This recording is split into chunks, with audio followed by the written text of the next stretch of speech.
I have a book called Spontaneous Happiness, which is about emotional wellness. There's a lot there about antidepressants. First of all, they don't work so well. That's very hard. Sometimes they work, sometimes they don't. It's hard to distinguish them from placebos. Right. The popular ones, the SSRIs. Yeah. And now, because they don't work so well, you know what doctors do? They add one. They add an antipsychotic drug. Yeah. Horrifying. These are like for major mental illness. They're not things you just add on to make the antidepressant work better. We've talked about that one ad nauseum on this podcast. Because it turned out to be the most prescribed drug in America. I can't believe that. That's just astounding. Well, the word is that 25% of women between 40 and 50 are on antidepressants, and 10% of adults in the country. All right, now here's another thing. That's a crazy number. Well, first of all, the pharmaceutical companies have done a great job of convincing people that ordinary states of sadness are problems of brain biochemistry that need to be treated with a drug. We're not supposed to be happy all the time. Right. Secondly, there's a big problem with a lot of the medications that we use, and antidepressants are a good example. Most of the medications we use are counteractive. They oppose some process in the body. Right. So when you do that, the body pushes back against it. That's called homeostasis.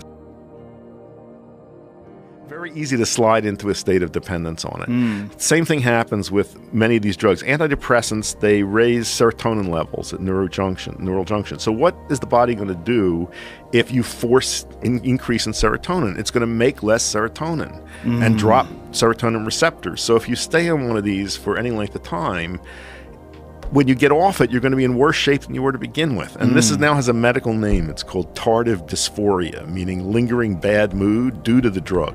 So the drug actually prolongs or intensifies the depression.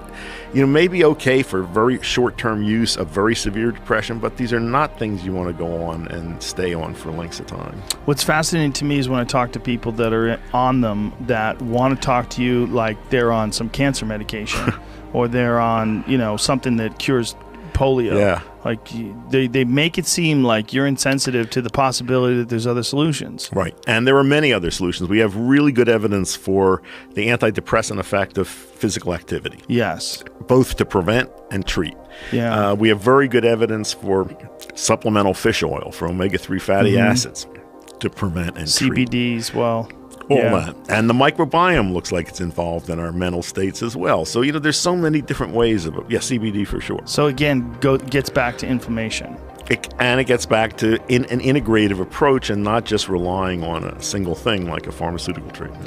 Yeah, I've talked to intelligent people that are on SSRIs in one form or another, and even ones that have struggled were on one for a while, and then it stopped working, and then they tried another one, then they're combining ones.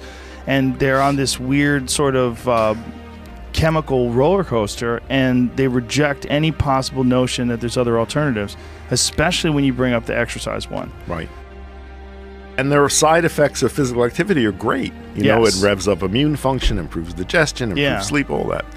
You mentioned anxiety. The by far and away the most effective treatment I found for anxiety is a simple breathing technique. Regulating the breath. I've seen this work for the most extreme forms of panic disorder. And the drugs that we use for anxiety are the worst. The benzodiazepines, highly addictive, mess with your mind.